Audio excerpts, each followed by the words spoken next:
Now, Summers' departures leaves Fed Vice Chairman Janet Yellen more or less at the top of the list, on that short list, if you will. But the race isn't over quite yet. There are other contenders to consider.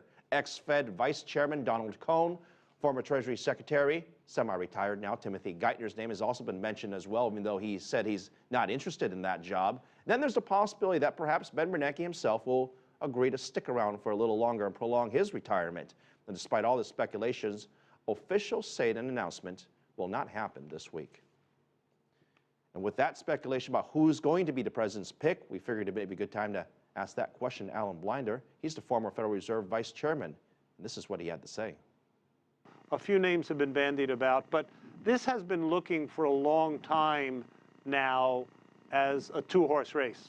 One horse named Summers, one horse named Yellen. So I think if you're a betting person at this point, now that one horse has dropped out of the race, you bet on Yellen. But, you know, this whole process had a number of twists and turns.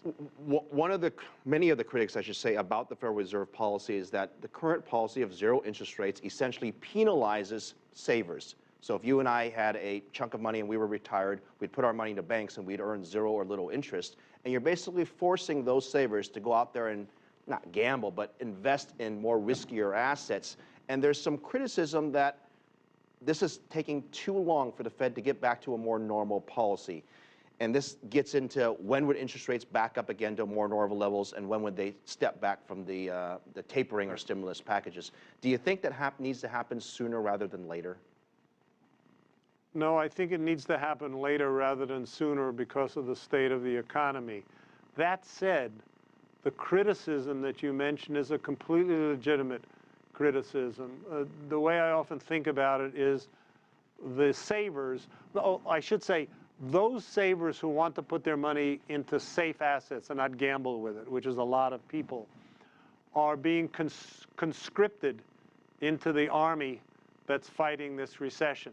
This is now being politicized as whether or not Obama has the votes or doesn't have the vote for whoever he chooses to back. Do you think this is healthy for the Federal Reserve? No, I think it's very unhealthy for the Federal Reserve. It's a shame that it happened.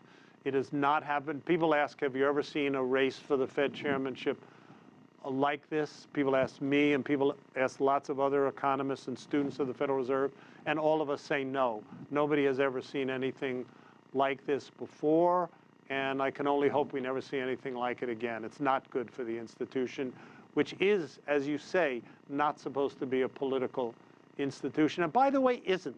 If you actually go there and listen to the conversations and talk to people, this is not a political crowd at all.